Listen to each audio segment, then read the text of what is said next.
So now I'll be talking about single bonds with a methane molecule. In order to achieve an offset configuration of electrons, an atom of an element may share one of its electrons in a covalent bond in order to achieve a stable state. So in methane, carbon shares one of its electrons each to hydrogen, and hydrogen shares its only electron to carbon, establishing 8 shared electrons for the carbon and 2 for each hydrogen. Covalent bonds usually occur between nonmetals, which we can see in the carbon and hydrogen. Electronegativity determines which atom naturally pulls a shared electron towards itself, which we can see with carbon, which has a higher electronegativity than hydrogen. The two atoms stick together because the atom is attracted to both nuclei, and the amount of valence electrons an element has determines the amount of single bonds it can make. For example, carbon can make a maximum of 4 single bonds like CH4 because it has 4 unpaired electrons. An atom like boron has no way of becoming a noble gas, but by performing the maximum number of bonds, 3, it can still achieve a stable state. Energy is released after a covalent bond. It can become way more complicated with the modern view of orbitals. For example, phosphorus has to generate 5 unpaired electrons. It does this by promoting one of the electrons in the 3s orbital to one of the 3d orbitals. The 3-level electrons hybridize themselves to give 5 hybrid orbitals, making sp3d hybrids. Each of these electrons share space with 5 other chlorines to form phosphate perchlorate. The idea of a single bond was first introduced by American chemist G.N. Lewis. In a double bond, there are 2 pairs of electrons that are shared between the atoms rather than just 1 pair, such as 2 oxygen molecules that achieve a stable structure by sharing 2 pairs of electrons. However, for molecules such as ethane 2C4H, it doesn't have enough unpaired electrons. It needs to promote one of the 2 S2 pairs into the empty 2p1 orbitals. Only 3 of the orbitals hybridize and are now in an excited state. This allows for the bonding of a 2H to a carbon and the double bond between both carbons. In a triple bond, a linkage where 2 atoms share 3 pairs of electrons, as in nitrogen molecule 2N or acetine 2C2H.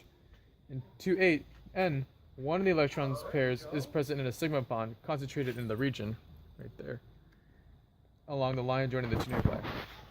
The other 2 pairs are pi bonds, which occupy parallel regions of space on opposite sides of the line determined by the atoms, here and there. It's represented in notation with 3 parallel lines. Breaking a triple bond between nitrogen takes 6 times the amount of energy of breaking a single bond between 2 nitrogens. It must shuffle its electrons and orbitals so that 6 electrons can be evenly shared. Bond length is the distance between 2 covalent bonded atoms, and it's determined by the number of bonded electrons or the bond order.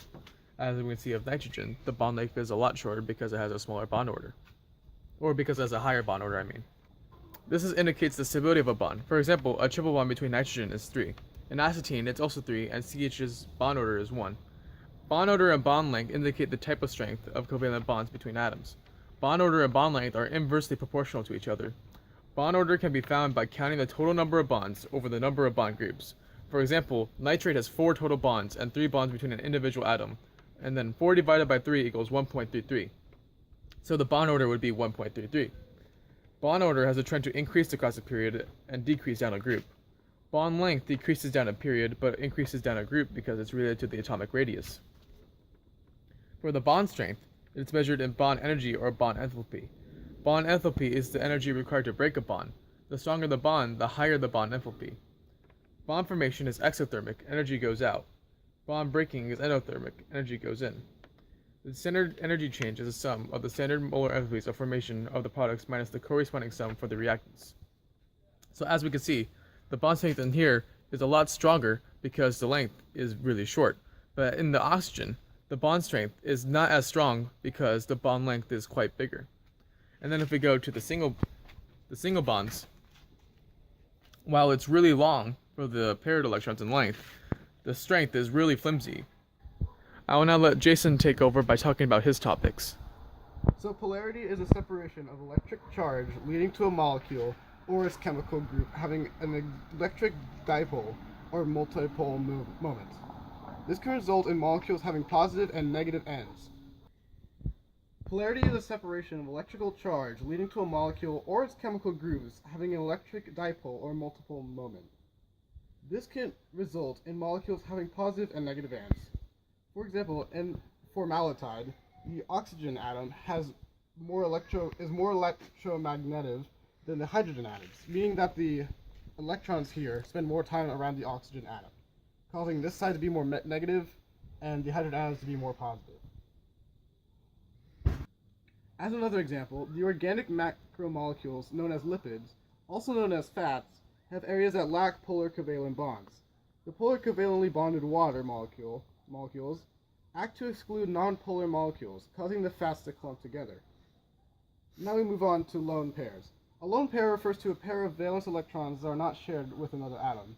Also sometimes known as non-bonding pairs, lone pairs are found on the outermost electron shell.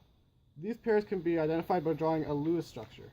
This means that lone pairs do not take part in chemical bonding. As you see here, there's no bond right here for the oxygen atom, and there's two pairs of lone pairs. Now we move on to here.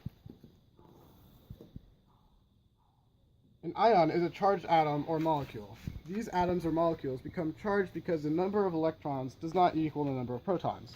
When the number of electrons is greater than the number of protons, as we see here, then the atom/molecule has a negative charge, also known as an anion.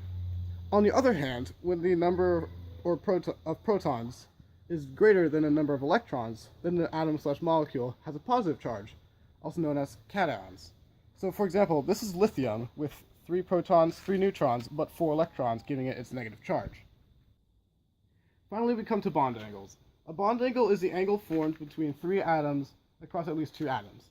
We can find the angle by using a Lewis structure here and applying the valence shell electron pair repulsion theory, which basically states that electron pairs repel each other whether or not they are in bond pairs or they are in lone pairs.